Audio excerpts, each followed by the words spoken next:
They want to kill us. If they catch us, they're gonna kill us. Watching on in horror as outside their window an angry crowd tried to turn over a police van. This is the moment Hamid and Abdullah, not their real names, thought they were going to die when the place they call home was attacked by an angry crowd who tried to set it on fire. There is no humanity, if you understand what I mean. It's like, zombie. They burn, they want to kill, they make like that. They make gestures. Yeah, just like that, always. And we're gonna catch you. They make, we don't catch you, we don't catch you today, we're gonna catch you tomorrow. If we don't catch you tomorrow, we're gonna catch you after 1 weekend. They was thinking, we're gonna die. I swear, I don't lie. They're both here seeking asylum and showed me footage that they filmed when their hotel in Rotherham was attacked by right-wing rioters who then turned on the police. They've been moved to a new hotel. We won't reveal where it is or their identity for their own safety. Now you've been moved to a different hotel. What are you hoping for now? We need to, they leave us alone. That's it. We need to live like everybody in this world. Ladies and gents, if you find anything you don't think you should be picking up, give us a shout. Today, a community clean-up. Volunteers coming together to say this is the image of the real Rotherham. 240 people seeking asylum had been housed here. They've all been moved on now. How have some of the most vulnerable come to be the target of this violent unrest? And, crucially, what can be done to stop it? After an emergency COBRA meeting, the Prime Minister announced a standing army of specialist officers to tackle the unrest, although he didn't clarify exactly what this means.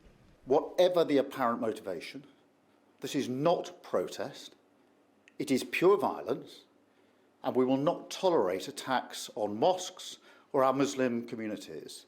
So the full force of the law will be visited on all those who are identified as having taken part in these activities. In Tamworth, petrol bombs were thrown and the police attacked by people chanting racist slogans.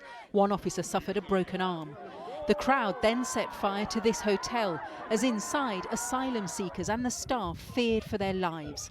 The hotel had previously been identified by the local MP, who said in a Commons debate, people want their hotel back. Today, Sarah Edwards said in a letter she condemned the violence. They're just fixing up the windows and assessing the damage here. Many have been left wondering not if there will be another attack, but where. After a weekend in which violent disorder has swept across the country, there are many wider questions about racism and Islamophobia, about the power of social media, but also the responsibility of politicians, some of whom have been accused of using inflammatory language, which is then co-opted by extremists. So these cameras provide reassurance for the the congregation, and they're sort of at the front and back end of the entrance. So these security cameras. At her mosque in Birmingham, Hamda Mohammed shows me the security measures they have in place. Rumours have been circulating on social media channels that far-right groups are heading to this city. It's very much rumours at the moment, but it feels like a very, very real to us as a community here, because we have to sort of really make ourselves less panicked. Hamda says many black and Asian communities have been left fearful, but also angry at those who question their right to call themselves British. She feels there needs to be a wider debate about the causes of the violence. To be sort of told you are not British and you do not belong here is sort of like, then where do I belong? I clearly can't go somewhere else and I clearly don't belong here. And that must make you feel horrible when your identity is being questioned as a British person. I think the wider issue is that scapegoating of Muslims, of migrants, of people of colour that we've seen decades and time again in the news, where migrants are referred to as illegal immigrants, or far-right thugs are sort of classed as just protesters, rather than what they really are, which is racist, Islamophobic riots. 6 days since the unrest began, there have been nearly 400 arrests across England. The suspects have started to appear in court. The Prime Minister insists they will feel the full force of the law for their actions, but addressing the reasons behind their actions and stopping it spreading will be much harder. Well, right now, Darshna is in Alum Rock in Birmingham, where there have been rumours online since this morning of another far-right gathering. Darshna, what's happening there now? All day, rumours have been circulating that far-right groups will be coming here next to this community. In the distance, you might be able to hear police cars going by. There are groups of young men. Some say they are on the way to a roundabout nearby where around 200 or so have gathered. They said to me that they are from this community. Some of them are from the local mosques. They say that they are ready to defend their community, and when I asked them what this would mean, they said they don't want any trouble, but they will meet force with force. Those are the words that some young men used. Tensions are very high here. We've spoken to immigration advice centres, to solicitors' offices, whose addresses have been circulated on some right-wing groups. They are very concerned about what could happen next. And this is why people are fearful. They have heard the Prime Minister's words, but they wonder, is he really going to be able to stop whatever happens next? And today, another reminder of the real-life consequences. The Royal College of GPs have said that some of their members, healthcare workers, have been abused, particularly those from minority ethnic backgrounds. And they say this is the real-life consequences of the disorder and the atmosphere that has been created on our streets. Darshna Soni there, thank you. And apologies if you heard any bad language there. As we can see, it is live. And as we've been hearing in South Yorkshire, not far from here, police have condemned what they've called a disgusting display of thuggery following the disorder at that Rotherham hotel housing asylum seekers last night. At least 12 police officers were injured by a group estimated to number more than 700 people. Local MP and Defence Secretary John Healey said there will be a reckoning for those involved. Amelia Jen was there last night in Rotherham. This quiet suburb 10 miles away from Rotherham last night became the scene of a pitched battle after a crowd who'd surrounded a hotel housing asylum seekers set it alight. The police have managed to move a crowd of around 100 to 200 down this end of the road, but they're still throwing glass bottles, they're still throwing logs, and actually 2 boys have just started a fire over there. By the time police had dispersed the riot, it was 5 a.m. and 12 South Yorkshire police officers had been injured with rocks, fences and other missiles. It began yesterday around 11:30 a.m. when a group of 250 arrived in the Manvers area of Wath-upon-Dearne. A further group of around 500 people arrived shortly after, who we believe held far-right and anti-immigration views. It was ultimately a disgusting display of thuggery, continuing well into the evening. The hotel's windows were smashed and a wheelie bin set alight before being pushed into a doorway. Police describing a concerted effort not just to damage the hotel, but to inflict serious harm on those inside. I've come down from Leeds this morning. This is where I'm from, but I live in Leeds now. But I was just crying my eyes out yesterday watching it. It's just awful. Just thinking about the people inside, like, that is not a way to treat a human. It turned from peaceful into possibly some of the most sickening parts of society that exists now in the UK. Where's the tolerance gone? Where's the understanding? Where's the acceptance that actually where's the acceptance that some of this is a historic failure of government to actually process cases as well, so they're not sitting in hotels for all this time? I spoke to one man here last year, and he'd already been rehomed in another part of the country. I won't name the place, and he'd been so badly beaten up there it had left him with a permanent disability. So he'd been moved here and he was still waiting for his claim to be processed. Liz's friend works inside the hotel and she's done voluntary work here too. They'd had some contact by WhatsApp and told me that they'd been moved into the stairwells, which had been locked for safety. And one of the lads had texted later in the evening and said, "Oh, don't worry, we've got apples and water." This morning, Defence Secretary and local MP John Healey visited the site, having spent all night with the police. He was stopped this morning by someone who lives nearby, who repeated unsubstantiated claims about inequality in policing that have been circulating online. I'm also hearing from a good source that the police have been told not to arrest any immigrants or do anything, nothing at all. His is a government battling not just sticks and stones, but online agitation and misinformation that will have felt all too real for the men evacuated from the hotel at dawn. All right-minded people have got to condemn what we saw yesterday in Rotherham and what we've seen in other towns and cities, which is thuggery, violence, disorder, vandalism unleashed under the banner of protest. It's unjustifiable, and there will be arrests, there will be convictions. Today, South Yorkshire Police said the responsibility lay not just with those bent on destruction, but those spreading misinformation and hate online. Anyone simply standing and watching too, they described as absolutely complicit. This a vicious cycle of online and offline hate that last night landed here in a quiet village in South Yorkshire.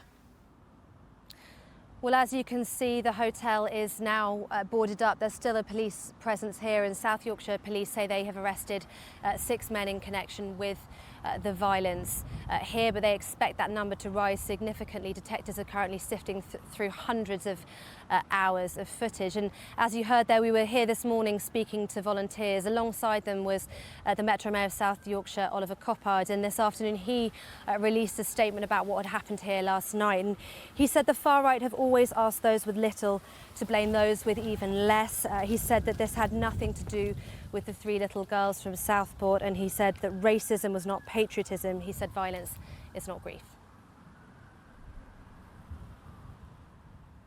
Thanks, Amelia. Well, with me here in Birmingham now, Suresh Grover, who is director of the anti-racist charity The Monitoring Group, which was set up in the wake of deadly racist violence in the 1970s. Paulette Hamilton is the Labour MP for Birmingham Erdington, and Gulwali Pasale came to the UK having fled Afghanistan and now campaigns for refugees' rights. I mean, Suresh, you're a veteran of all of these race attacks, racist riots in the 1970s and 80s. How does this compare? This is unprecedented. We seem to have leapfrogged from Europe, France, and globally a new kind of fascism, a new era of fascism, which is bent on the murderous intent to kill people, target refugees and Muslim communities in a systemic way. And what we had was individuals taking law into their own hands and beating us up and creating murder and mayhem with political forces supporting them. It's unprecedented because you have the EDL, led by Tommy Robinson, street fighters, supported implicitly or explicitly by Reform UK in Parliament. They are two sides of the same coin. I mean, we should say that they say they condemn the violence. They say they condemn the violence, but look at the messaging. If you look at the messaging, they have been saying that every occurrence that takes place where some South Asian person is held responsible or named responsible for some kind of attack, it's as if this is done by people who are criminals. Now, the thing, you know, that does have echoes again of what happened in the 20th century is tonight we saw with Darshana Soni, there are young men from these targeted communities who are coming out to defend their homes and families. And there is a danger here, isn't there, of sort of two people, you know, two groups clashing, of actual race riots. There are two different groups. One is actually committing the violence against the community. The others are defending themselves. And we have to accept the right to self-defense. That's the key lesson of 1970s. It's not enough to send symbolic messages or national messages about the police must do this, they must use the force of the law. What you have to do at the same time is to make sure those communities who are directly attacked, asylum seekers, Muslim communities, black and minority ethnic communities, their representatives, their communities are also spoken to by the government and reassured that those attacks will be stopped. Paulette, I mean, we've seen Keir Starmer, Yvette Cooper trying to give that reassurance. Absolutely. It's clear that, you know, people do not feel safe tonight, so that reassurance hasn't quite landed. But there's lots of work going on locally, like with MPs like myself, going out to the local mosques, going to the local community, making sure that the messages are actually given on the ground to local people. Do you think there's enough police on the streets? The Prime Minister has made it absolutely clear that the police will be there, they are there for when they're needed. And the police have done a phenomenal job and under absolutely difficult circumstances. And they are there, they will be there, and they've been giving reassurances to both myself as an MP and to the local communities. But it's that visual presence, isn't it? You know, in the 2011 riots, we remember there was a massive ramping up of police on the streets to make people feel safe. And we haven't quite got to that yet, have we? I mean, you know, here, there are businesses closed, cafes have all shut up early, saying they're afraid. There aren't any police out here. At this moment in time, the police are there. They will be deployed if needed. Let's get this right. This is violence and thuggery.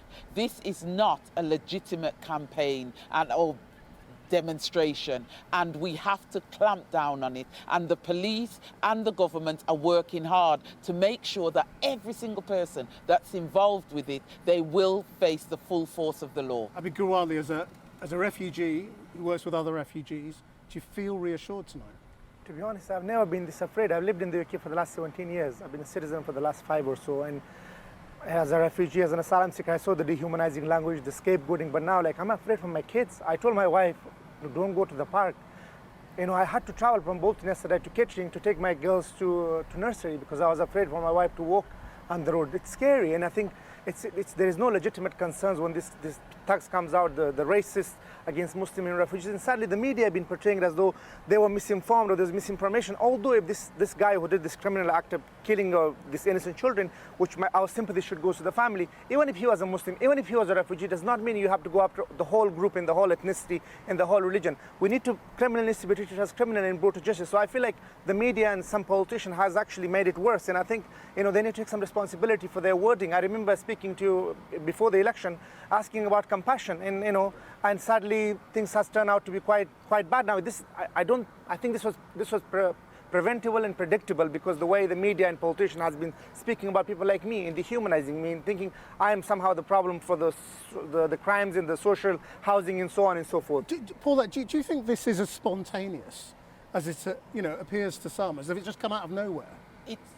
It's very organised. It was done through social media, and absolutely what I've seen on social media can be a force for good. But what this has done, it's created a whole level of threats and violence and intimidation that I have never seen before. I was involved in the 2011 riots when it was in the city centre, and I have never seen anything as bad as it is at the moment, and it's organised.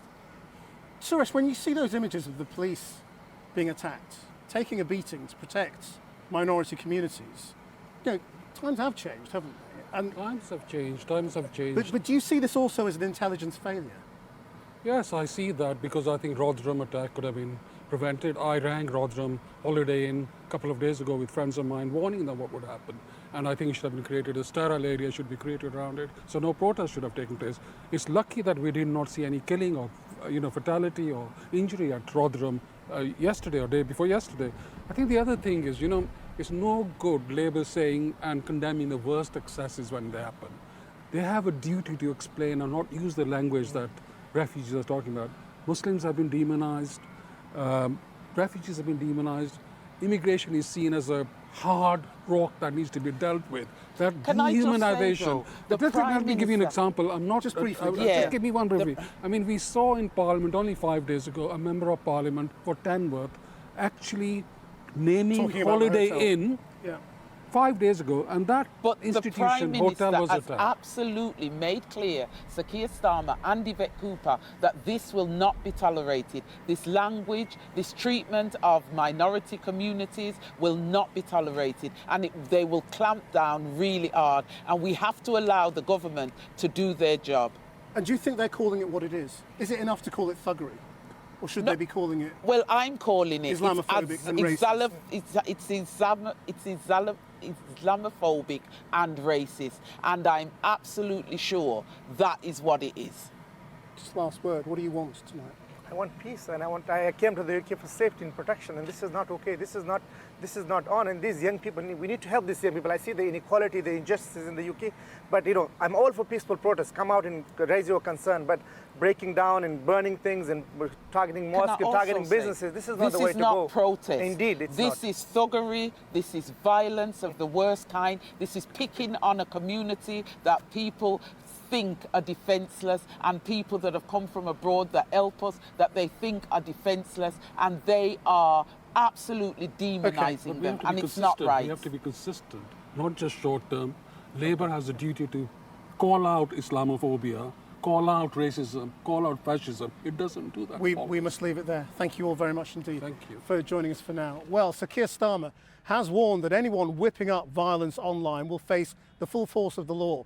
His comments came in the wake of increasing scrutiny of social media platforms and the role they have played in the organising and incitement of the violence over the past week. Downing Street also condemned the billionaire tech boss Elon Musk, who claimed on social media that civil war is inevitable. But exactly how can mass misinformation be confronted? Our senior political correspondent Paul McNamara reports. The video shared on Saturday night by the far-right activist Stephen Yaxley-Lennon, more commonly known as Tommy Robinson. A video retweeted by an account with 3 million followers asking what's going on in the UK. Retweeted again with their answer, the effects of mass migration and open borders is what's going on, and a reply from billionaire and owner of X, Elon Musk: civil war is inevitable. It was a post for which the Prime Minister was forced to respond to today. His spokesperson saying, quote, "There's no justification for comments like that." The message from government: social media has a responsibility here, not just those that use them, but those that own them too. They need to take some responsibility for the things that are taking place on their platforms that they frankly are making huge amounts of money from. They need to be doing far more to engage to remove criminal posts that are still up, to tackle misinformation and to take some responsibility for what is happening. Firms will face the full force of the law, say government, and that law is changing thanks to the Online Safety Act. But not all of it has been implemented yet. What does the full force of the law actually look like at the moment? We don't have the full range of enforcement options at this moment in time that we would hope for, but something we will have is, in the future, the ability to fine companies a percentage of their global revenue when they are not holding up their end of the bargain under the Online Safety Act. And this includes enforcing their own policies around misinformation, the glorification of violence and hate speech. OK, so at the moment, the social media firms don't need to be that worried. There are other mechanisms in terms of public shaming, but when you're looking at actual impacts under law, then yes, unfortunately, there are not the same consequences now as there would be in 2025 and 26 as the OSA is enforced. It's not just policing online which has come under criticism, but actions of the police and government in the real world too. Accusations that those on the left and right wing are being policed differently. This morning, writing on social media, Reform UK leader Nigel Farage called for Parliament to be recalled. He condemned this weekend's violence but warned, ever since the soft policing of the Black Lives Matter protests, the impression of two-tier policing has become widespread.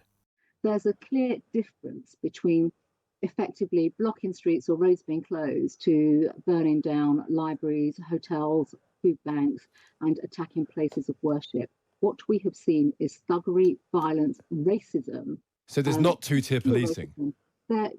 We cannot say those kinds of comments are simply not relevant right now. That is not correct. It is not correct. It's a question the Metropolitan Police Chief, Sir Mark Rowley, wouldn't even engage with today. Are we going to end two-tier policing, sir? But as long as riots on Britain's streets continue, so too will questions about how we're policed and governed, on and offline. We actually received a statement from Sir Mark Rowley about that incident just as we came to air. Essentially, he said he was leaving a meeting with the Prime Minister. It was the Prime Minister's moment to talk. He said, quote, "In an effort to move a microphone out of my path, I'm sorry I knocked it to the floor. That was never my intention." In another unique twist there, in the last hour, we've seen Elon Musk tweeting directly to Sir Keir Starmer. Sir Keir Starmer issued a statement to X saying that what we've seen today is not a protest, it's pure violence. He ended it with, "We will not tolerate attacks on mosques or on Muslim communities," to which Elon Musk replied, quote, "Shouldn't you be concerned about attacks on all communities?" Well, given how seriously we've seen the government talk about social media responsibilities this week, today, it's a pretty extraordinary response from Elon Musk there, and a glimpse into the mindset of at least one social media boss. Paul McNamara. Well, earlier I spoke to the former prison governor, Ian Atchison. He's now senior advisor to the Counter-Extremism Project.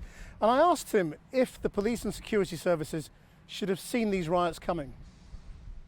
I know there's been some criticism of a lack of preparation. It seems to be in relation to Rotherham in particular, and the hotel there that was besieged by people that were intent on, if they could, I think, killing the occupants, that there was intelligence that did exist that should have meant that the police response, the defensive response around that hotel was much greater. I think what you saw were police that were almost overwhelmed, and we could have had an absolute tragedy that would have ignited this civil disorder into something much worse had that occurred. There needs to be a re-examination of police tactics. We simply don't have enough cops around in the country to be able to sustain the rates of injury and assault. I mean, one of the lessons of 2011, I remember, was that the police were out on the streets relatively quickly. Quite fast, we saw a lot of officers out trying to give reassurance.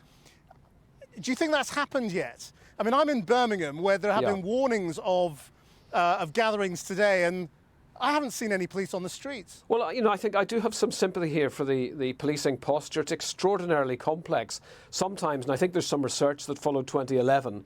Putting more police officers on the ground can actually aggravate a situation and draw more people in than would otherwise be the case. So there's a very fine balance that has to be met. And, if, as Sir Keir Starmer has said, there's a determination to put these people behind bars, I simply have no idea where they're going to go, because we do not have the capacity at the minute in the prison service to deal with the population that exists, let alone a surge of angry and alienated young people. The state must now dispense with any navel gazing and deal with the problem of total incivility and impunity that is allowing these awful acts of destruction to happen. What about the extremism itself? What do we now need to do about that? Well, I mean, I've argued to government over a number of years that our counter-terrorism policy, our national policy contest, which, as you know, contains all those Ps, prevent, pursue, prepare and protect, needs an additional arm to it called promote. And that is about figuring out how we deal with extremism in pockets of the country, often pockets that have other multiple problems like social inequality and deprivation and so on, and how we stop those communities, and a lot of them are in the former mill towns across the north of England and along the eastern seaboard of the country, how we analyse the problem here where social integration seems to have failed. And we need to do something to stop that inevitability of these people being radicalised or mobilised in some way, or believing, they've got the impunity to act in the way that they did on our streets. And that requires a complex and probably uncomfortable conversation about why those people, I'm talking about young people, are behaving in the way that they have. We have this, confluence of media, and by which I mean, television, new television channels and social media, and politicians and newly elected politicians who are feeding into this rhetoric. And that's a new thing for us, isn't it? Yes, and I think, there is a responsibility on all of us who talk about these awful events to, speak in measured tones and, be united in saying that there is no excuse for this behaviour at all. There is no contextualisation about assaulting police officers, about trying to burn down hotels, about destroying your own neighbourhood, about looting and damage and destruction. That has to be straightforwardly condemned, and it must be. Ian Atchison, thank you very much. Thank you. It's a well-established pattern. First there's the riot, then the clean-up. Today from dawn, hundreds of people were on the streets of central Middlesbrough cleaning up after scores of houses and vehicles were damaged in yesterday's serious violent disorder, which spanned many hours. Well, our chief correspondent, Alex Thompson, is there now. Alex. Yes, given the violence that unfolded here yesterday, naturally it's taken people through the night really to assess the extent of that. We're standing now in front of the law courts. You could probably see windows boarded up after they were smashed by rioters. Just along the way, you have Teesside University. Same thing happened there. Windows smashed by rioters during late afternoon yesterday. This afternoon, the university issued us a statement saying that they paid tribute to the people who came along quite unasked to help clear up the mess. And they said that that represented the true spirit of Teesside and Middlesbrough. Well, we saw a good deal of that spirit on the streets from the early hours of this morning, but also, of course, that took place after several hours of concerted violence, albeit in specific areas, but intense violence over several hours. You're never going to win hate by hating. You've got to fight it with love. Lived here 25 years. I've never seen anything like this before in my life, ever. Excuse to spread racism and violence. Police drafted into Middlesbrough yesterday from across the northeastern Cumbria. Well over 50 arrests by this morning. Police warning rioters there will be more. Mounted units, dog teams. But what happened in the side streets where police couldn't always be, and the rioters knew it? Oh, this is crazy. That car burned out near Garnett Street in the town centre. Smashed in the windows on this new build estate.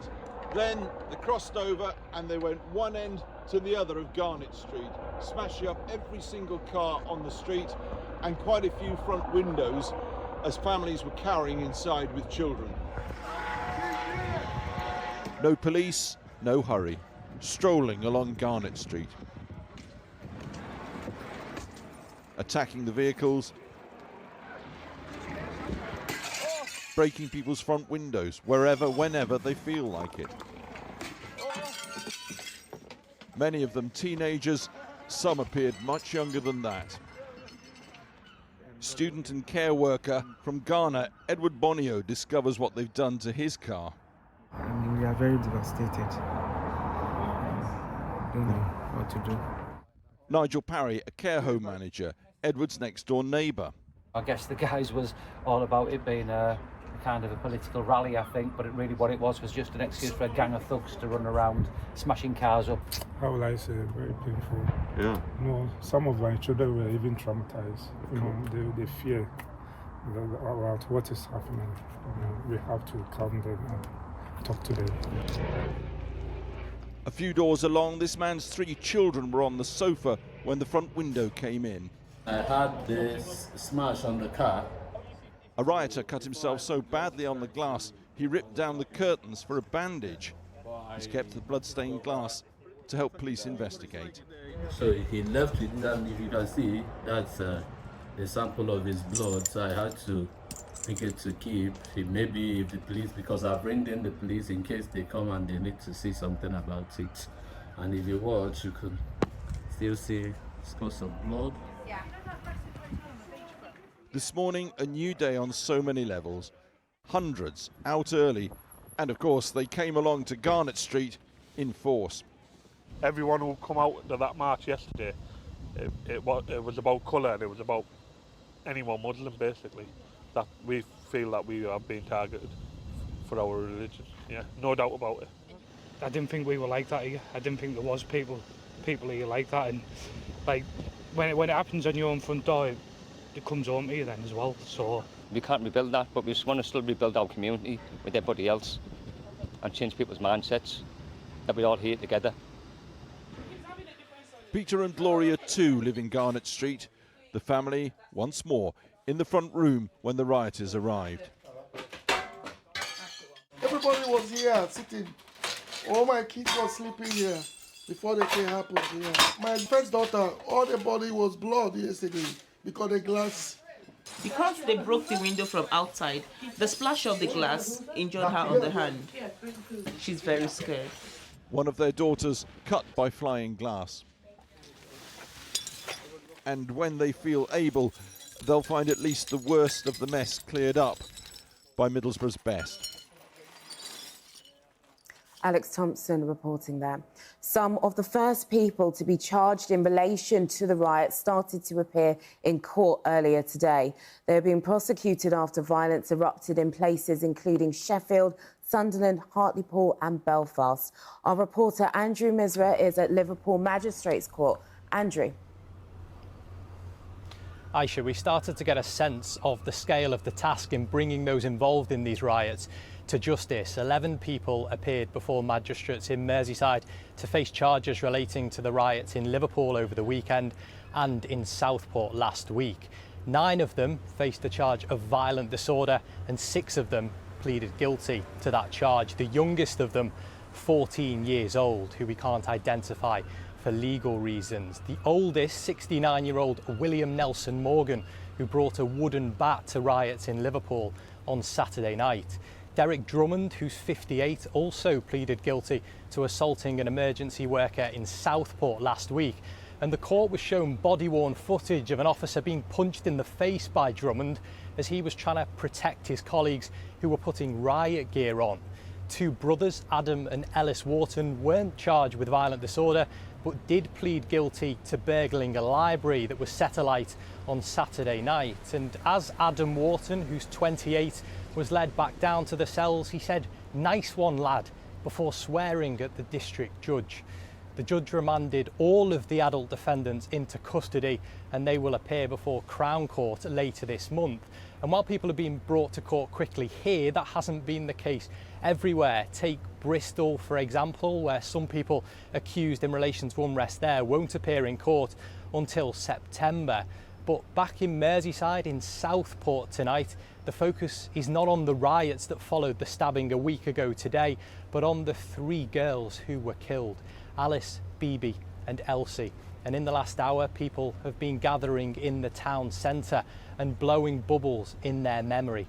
Organisers say that symbolises sending kisses to them in heaven. Andrew Misra, thank you very much in Liverpool Magistrates Court there. Well, tonight, rival groups are engaged in a tense standoff in Plymouth, with police warning people to stay away from the city centre. Social media footage showed a large number of far-right activists hurling abuse at anti-racist demonstrators, and the nearby library was closed early as a precaution. Well, joining me now is the Labour MP for Coventry South, Zara Sultana. And this is not far from where you live. How are you feeling tonight about how safe this country is? Incredibly scared. While I represent Coventry South, I was born and raised in Birmingham, so seeing the images that are coming out of this city and the family WhatsApp groups telling each other to stay in, my sisters wondering if they should go into work, my friends saying that actually they're going to work from home. This isn't, a way to be living where you're fearful of walking outside in your community and perhaps not going into work because you're fearful for your life. But we have to talk about where this comes from, don't we? I mean, this is not spontaneous, hasn't just erupted out of nowhere. No, this is the culmination of decades of front pages that have demonised and scapegoated Muslims, refugees and migrants. This is the product of rhetoric that we see coming from the highest offices in the country. Our former Home Secretary, Suella Braverman, said that we had an invasion of migrants. She also recently said that the Islamists and extremists and anti-Semites were in charge. We've got, politicians, the former MP in Leicester, John Ashworth, who said migrants are able to stay in hotels and stay in them for life. We've had Lee Anderson, who said the animals, referring to the people in Hare Hills in Leeds, and that language, that dehumanisation has been happening for decades. In particular, you've got Nigel Farage, who was recently elected. The language that he's been using about Muslims, saying that they don't share the values of British people. This is where it leads to. And for you, Labour isn't going far enough either. I think the Labour Party needs to be stronger in what it is calling for. I'm glad that there's been progress in calling it Islamophobic. It took us a long time to get to that point when Muslim communities are the communities that are being targeted, as well as black and brown people, asylum seekers who are, where arsonists are trying to burn them alive in their hotels. We have to see how the debate around immigration, which has dehumanised people, has led us to this point where people are being but hotels are being burnt. But the issue right now is law and order.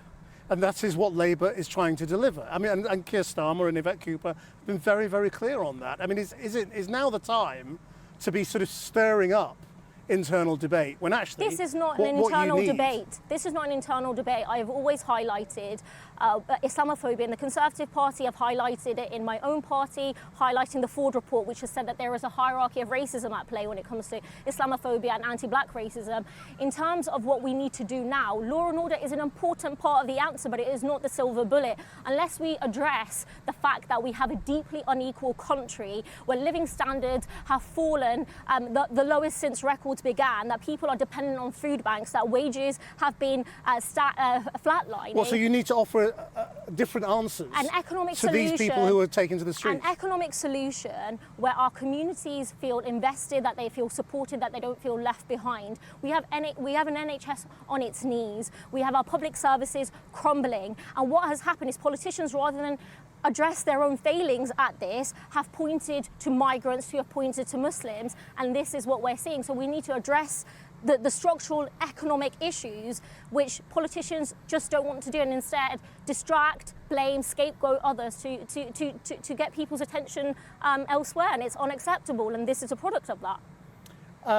But the context is different now because people are also in Parliament with very controversial views you don't like.